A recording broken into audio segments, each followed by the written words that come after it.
हम्म, आज पढ़ते हैं त्रिभुज। ये देखिए आकृति बनी है। ये एक त्रिभुज है। इसका नाम है ए बी सी।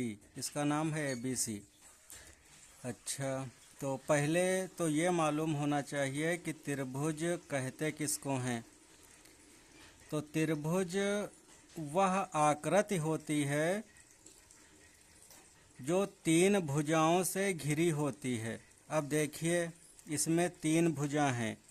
एक भुजा है ए बी, एक ए बी भुजा है और दूसरी भुजा है बी सी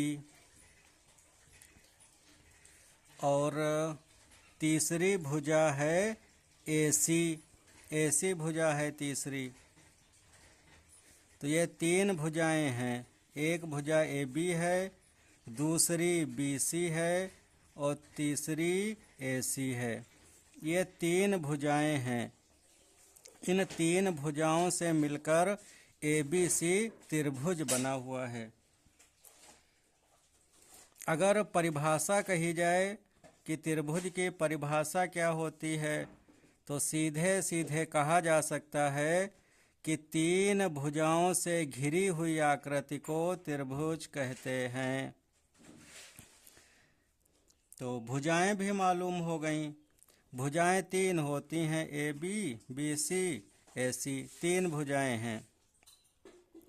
कोण, कोण की बात की जाए तो किसी भी त्रिभुज में, कोई भी त्रिभुज हो, किसी भी त्रिभुज में तीन कोण होते हैं।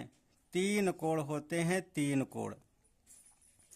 जैसे ये है पहला कोण, इसको कहेंगे कोण बी।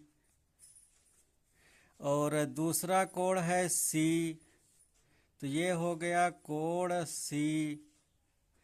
और तीसरा कोण है कोण ए। कोण, ये निशान है कोण का, कोण ए। तो इस प्रकार से इस त्रिभुज में तीन कोण हैं, कोण बी, कोण सी और कोण ए। ये तीन कोण हैं। तीनों कोणों में एक संबंध होता है। ये तीन कोण, इन तीनों कोणों का योग हमेशा 180 अंश होता है।